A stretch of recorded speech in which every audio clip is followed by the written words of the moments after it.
Here are the top stories for today, January 21, 2022. 4 provinces revert to the stricter Alert Level 4. More areas also join those under Alert Level 3 as the surge in COVID-19 infection seems to be far from over. It's the second day of the rollout of booster jobs in select pharmacies and clinics in the country. The government assures enough funding for this year's inoculation drive. Building a strong nation, the military backs a mandatory conscription for Filipinos, but the Defense Department says a lot needs to be done for its smooth implementation once enacted into law. And the ruling party for PDP-Laban adopts a presidential daughter and Davao City Mayor Sara as its vice presidential candidate for the May polls.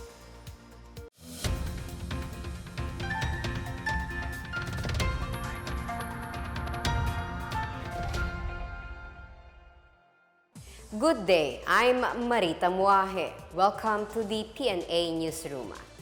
More provinces are placed under the stricter Alert Level 4. An escalation to Alert Level 4 means that an area has reached more than 70% in healthcare utilization rate and alarmingly high 2-week growth and average daily attack rates. These are the provinces of Kalinga, Ifugao, Mountain Province, and Northern Samar.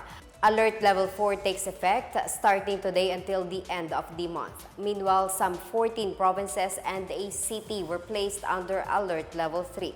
These are Apayao, Puerto Princesa City, and Masbate in Luzon, Siquijor in Visayas, and Zamboanga del Norte, Zamboanga Sibugay, Lanao del Norte, Davao de Oro, Davao Oriental, North Cotabato, Sarangani, Sultan Kudarat, Surigao del Norte, Maguindanao, and Basilan in Mindanao. Makati City also joins in the rollout of the government's Res Bakuna sa Butika program. The ceremonial administration of booster shot was held this morning at the Qualimed Pharmacy branch. Vaccine Czar Secretary Carlito Gov't Jr. witnessed the ceremonial administration of booster shot to economic frontliners along with Makati Mayor Abigail Binay and Qualimed Health Network Group COO Margaret Bengzon. He says pharmacies can start small by administering 500 doses per day and will eventually increase and make the vaccination program more accessible to the public.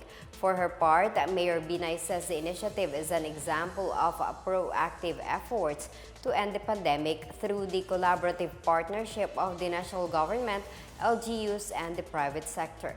She also urges the public to get COVID-19 shots as their contribution to the country's goal to end the prevailing health crisis. Meanwhile, the participating pharmaceutical stores initially tapped to roll out the government's Res Bakuna sa Butika program will more likely receive Sinovac and AstraZeneca jobs for now. Gov't says the other sensitive brands such as Pfizer and Moderna will be distributed after Phase 1 of the implementation. The government targets to expand the Res Bakuna sa Butika vaccination drive by the 2nd or 3rd week of February.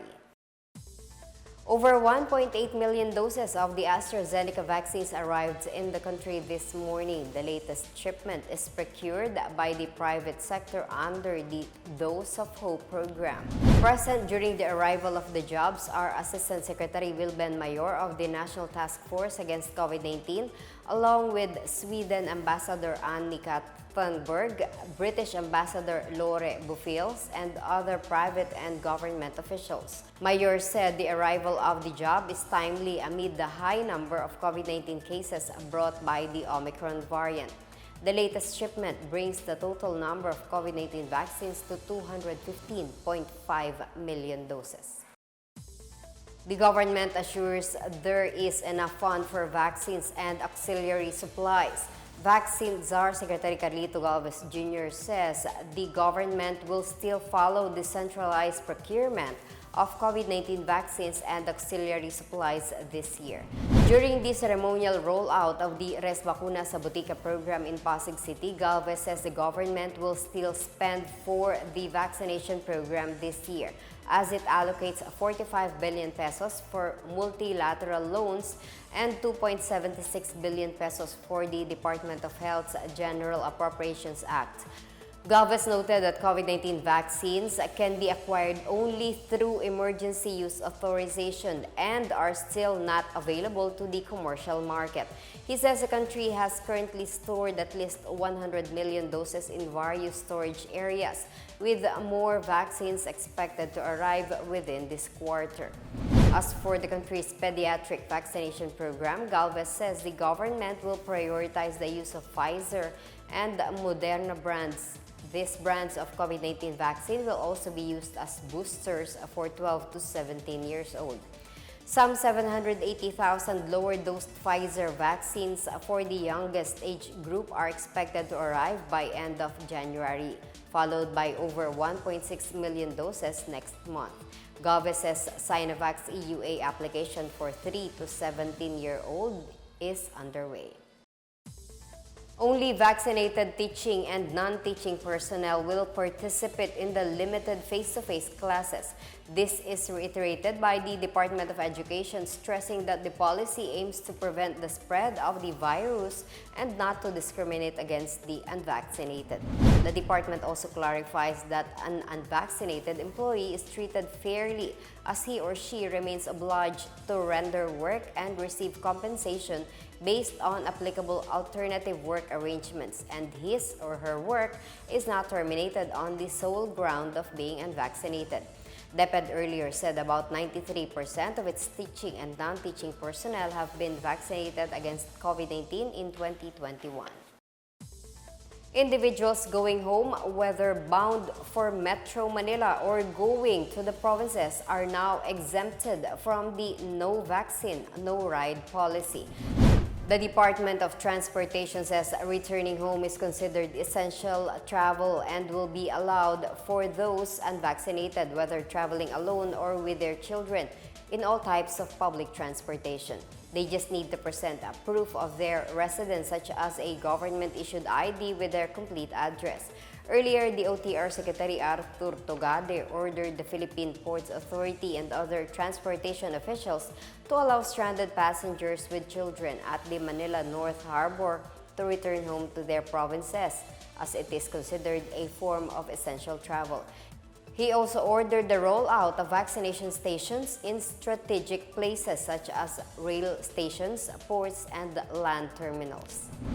Meanwhile, the department also reiterates that the no vax, no ride rule is not anti-poor, as it only protects the unvaccinated from being infected from the disease.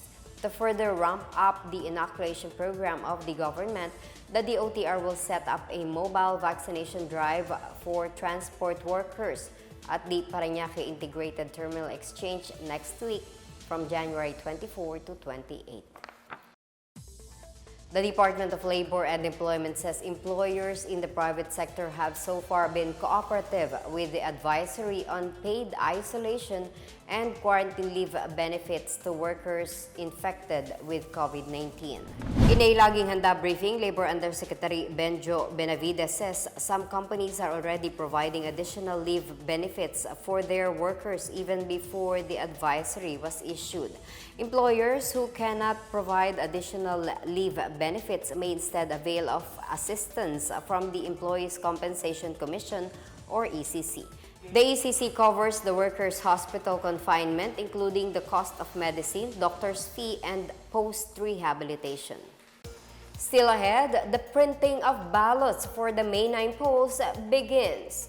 And the AFP says yes to the push for mandatory military service for Filipinos. Details ahead, keep it here on the PNA Newsroom.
The Department of Agriculture stresses the need to import 60,000 metric tons of fish during the first quarter of the year.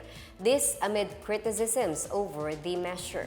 Agriculture Secretary William Dar defends their plan of importing small pelagic fish such as round scad or galunggong, sardines, and mackerel, saying the move cover half of the estimated shortage of fish supply in the local market.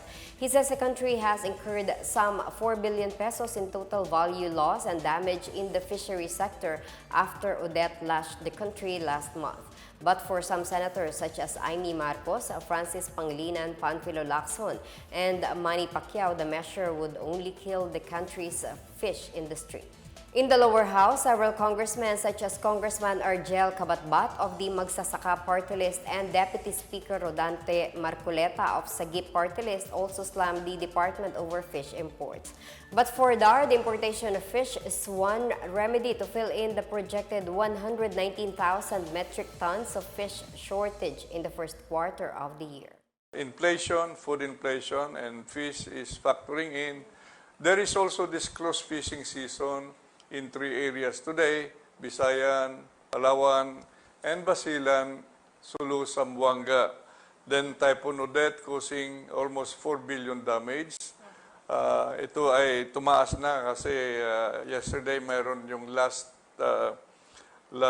report na 3.97 billion. That's the exact figure na damage sa fisheries. Then yung dagdag natin yung disruption of the local mobilization of supply and global supply logistics.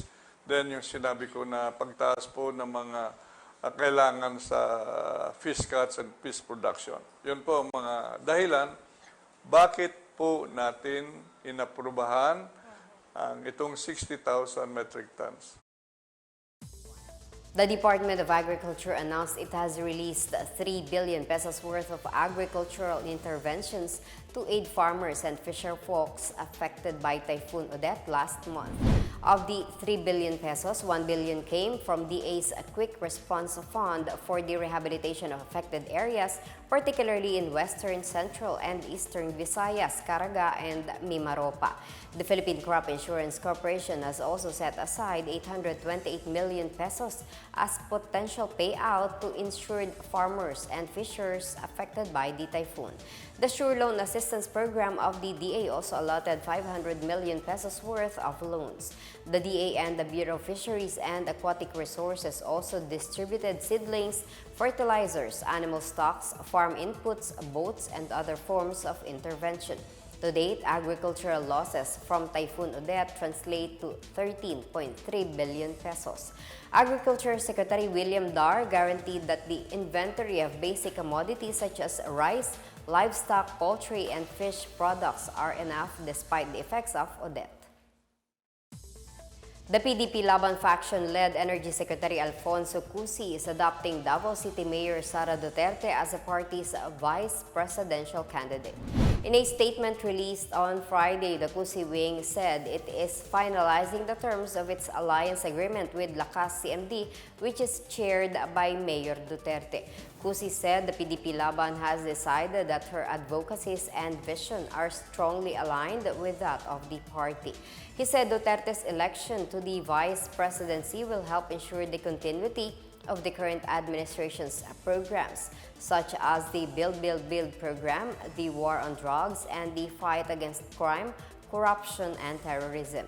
On the other hand, the party has yet to endorse a presidential bet. Cusi said they are still evaluating who among the candidates will continue President Rodrigo Duterte's programs.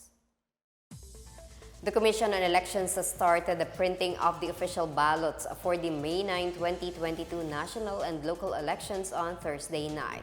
COMELEC spokesperson James Jimenez said the first set of about 60,000 ballots to be printed are for the local absentee voting. The next ballots to be printed are 79,000 manual ballots for overseas voters and some 86,000 ballots for the Bangsamoro Autonomous Region in Muslim Mindanao. The PO body will be printing more than 67 million ballots for the national and local elections. The Negros Occidental Police Provincial Office has reactivated the local media security task force to ensure protection of journalists and media workers covering the May 2022 elections. Lieutenant Abigail Donasco, Public Information Officer of NOCPPO, has been designated as the point person who will receive and monitor reports on media-related violence and media workers in danger. In a virtual meeting on January 18, the public information officers of all police offices and stations were reoriented on their tasks as point persons aligned with the Presidential Task Force on Media Security. Last week, the Department of the Interior and Local Government directed the PNP to designate media security focal persons to protect members of the media in the course of the May 2022 elections. Undersecretary Jonathan Malaya noted that the Maguindanao massacre in November 2009 is a constant reminder that media workers are mostly vulnerable during election season. The Armed Forces of the Philippines has welcomed the proposed implementation of mandatory military service for Filipinos. FP spokesperson Colonel Ramon Zagala said mandatory military service will help instill patriotism among citizens and help them contribute to nation building. Zagala said having mandatory military service would enable the AFP to create a strong manpower base.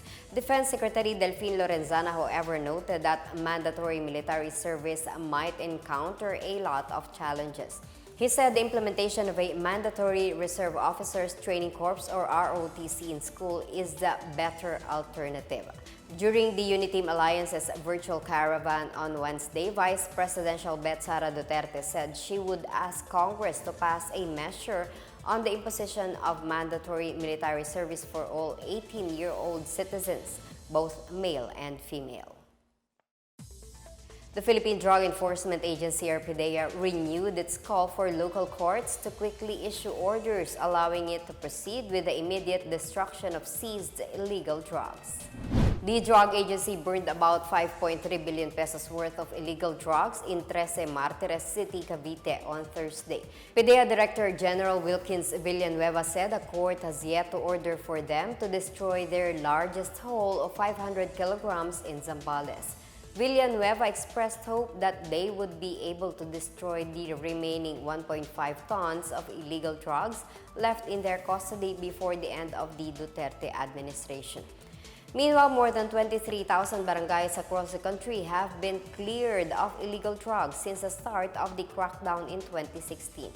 Villanueva said they are also working with the Philippine National Police and other law enforcement agencies in going after candidates who are funding their campaign with drug money. In our business news, a new survey shows that fewer Filipinos are seeing household income dropping in the future amid the COVID-19 pandemic. Based on the TransUnion Philippines Consumer Pulse study for the fourth quarter of 2021, the number of respondents that expect lower household income in the future declined by 8 percentage points to 46%. With a total of 1,089 Filipinos surveyed from November 1 to 8, 2021, 59% of the respondents said their income has decreased due to the pandemic. TransUnion said vaccinations are believed to have made people more optimistic with the economy. Despite the positive direction in income, 52% of respondents said they had cut back on discretionary spending in the last 3 months. About 47% said they saved money for an emergency fund during the last quarter of the year. TransUnion says it continuously strives to develop a comprehensive understanding of the financial impacts of the pandemic.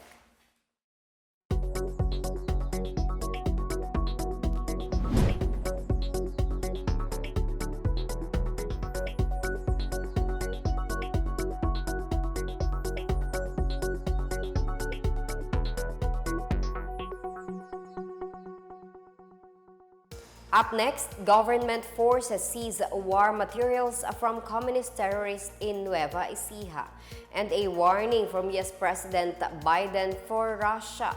He says its invasion of Ukraine may cause serious repercussions. More stories when the PNA Newsroom returns.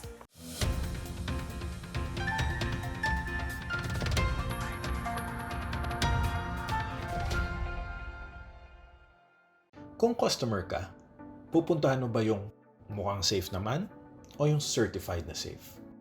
Ang safety seal ay patunay na certified safe ang iyong business dahil nasusunod ang minimum public health standards.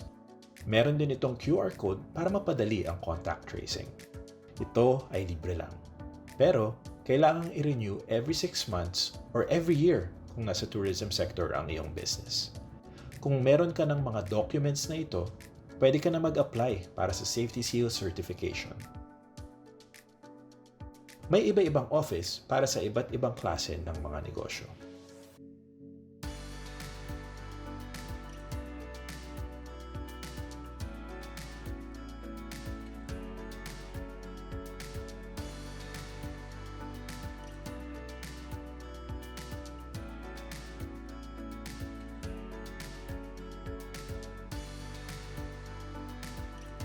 Pag na-determine nyo na ang issuing authority, simple lang ang steps para makuha ang safety seal. Pumunta sa office ng issuing authority o sa kanilang website.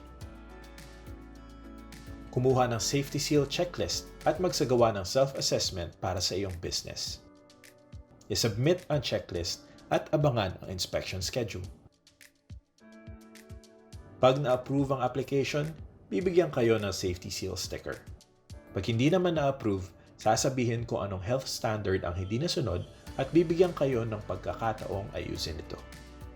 Pag nakuha na ang safety seal, ipaskil ito sa may entrance para makita agad ng mga customer. Pwede nyo rin ipagmalaki na certified safe kayo sa inyong mga social media pages. Paalala lamang, ang isang safety seal ay para sa isang branch lang. Siguraduhin bawat branch mo ay certified safe. Siguraduhin din na nasusunod palagi ang minimum public health standards dahil baka mabawi ang iyong certification. Maaring mag-operate kahit na walang safety seal. Pero hindi ba mas mahalagang kampante ang mga customer sa loob ng iyong negosyo? Kaya kumuha na ng safety seal para ingat-angat tayong lahat.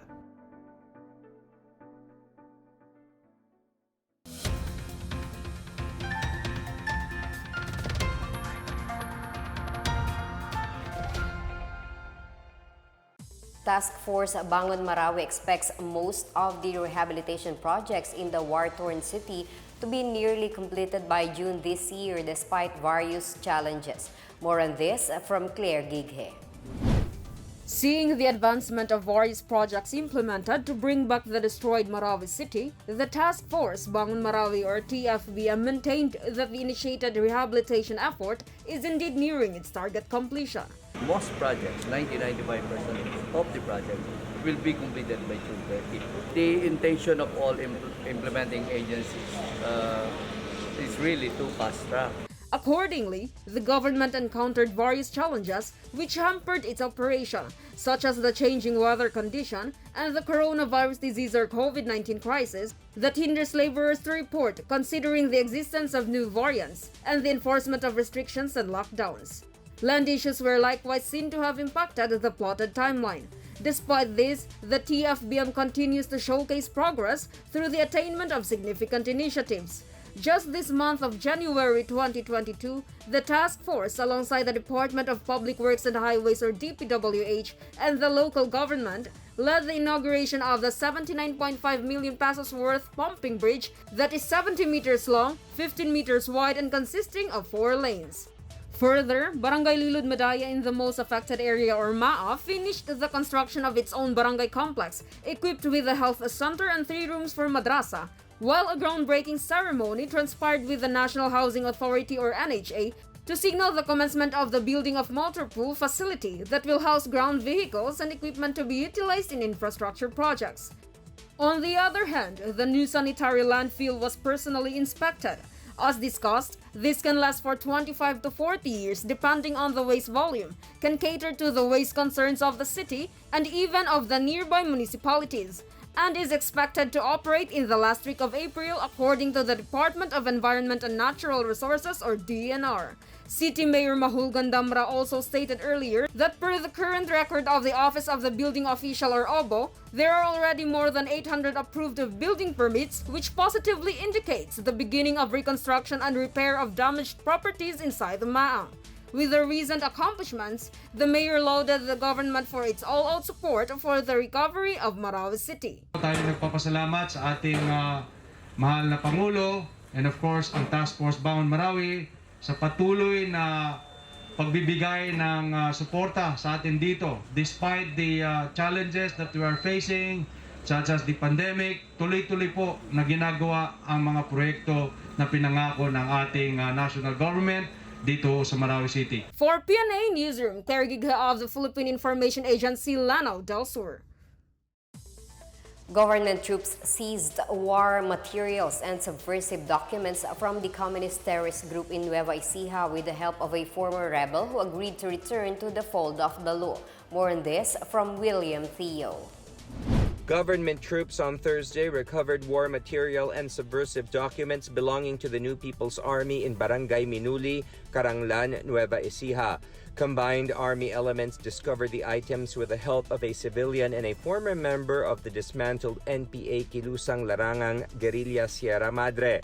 Lieutenant Colonel Reandro Rubio, commander of the 91st Infantry Battalion, said the troops gained the complete trust and confidence of the former rebel who surrendered to the troops last Monday. Rubio urged the remaining members of the KLGSM to also come forward and lay down their arms. Meanwhile, the Regional Task Force to End Local Communist Armed Conflict in Western Visayas urged everyone to protect children from being recruited by combatants by the CPP-NPA-NDF. The statement was issued after the capture of 2 minors in an encounter in Sitio Manlibud, Barangay Sandayaw, Gihulngan City in Negros Oriental on January 15. The incident has strengthened the fact that the CPP-NPA-NDF recruits and exploits children. The task force said the terrorist group is a chronic human rights violator that does not respect the rights of children. In Negros Oriental, an MPA member voluntarily surrendered to the 94th Infantry Battalion in Ayungon Town on Wednesday. A media release identified the rebel as alias Dener, a squad leader of the NPA Central Negros Front 2. Before his surrender, he was allegedly involved in propaganda and recruitment in the hinterlands of Binalbagan, Himamaylan, and Kabangkalan City in Negros Occidental. The army said hardships, hunger, and false promises of the NPA leaders led to his decision to surrender, the army media release said. For the PNA Newsroom, I am William Theo. In news overseas, U.S. President Joe Biden said he believes Russia would move to invade Ukraine, and he has warned his counterpart, Vladimir Putin, against doing so. In a press conference, Biden said he does not believe the Russian president has made a final decision as to whether or not he would pursue a full-blown invasion of Ukraine. If he did, Biden warned of a coordinated U.S.-European response that would outstrip previous tranches of sanctions imposed on Moscow for its past activities, as well as guaranteed heavy losses in the military. Russian Deputy Foreign Minister Sergei Ryabkov earlier said that Moscow has no plan to invade Ukraine even if ongoing talks to reduce tensions fail. The Kremlin has been seeking assurances that the West will never allow Ukraine and Georgia to join North Atlantic Treaty Organization, which maintains membership is open to all and is a sovereign national decision. To further stop the spread of COVID-19 among the public, the Zamboanga City Police Office on Thursday distributed face masks to street dwellers caught without protective gear. City Police Director Colonel Alexander Lorenzo reminded the public of the threat by the Omicron variant and asked them to fully support and cooperate in the implementation of health safety protocols. Lorenzo also inspected the duty personnel at Pasunangka Park and the ZCPO's Station 7 area of responsibility. The city has been placed under Alert Level 3 from Level 2 status and until January 31. Active COVID-19 cases climbed to 1,053 as of January 18.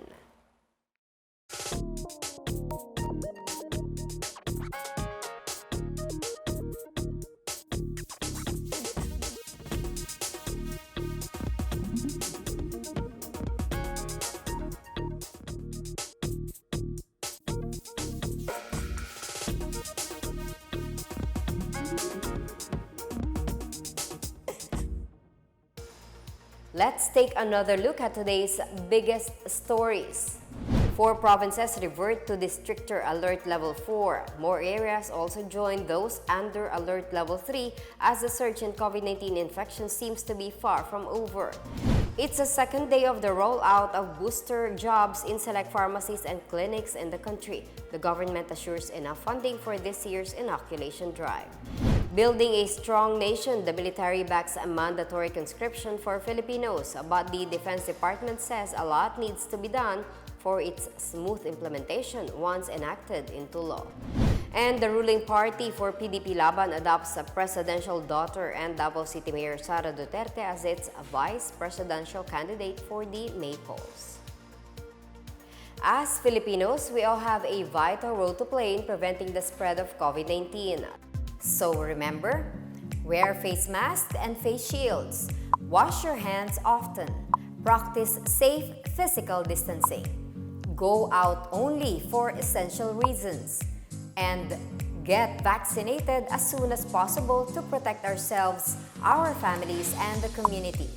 Together, we can beat COVID-19.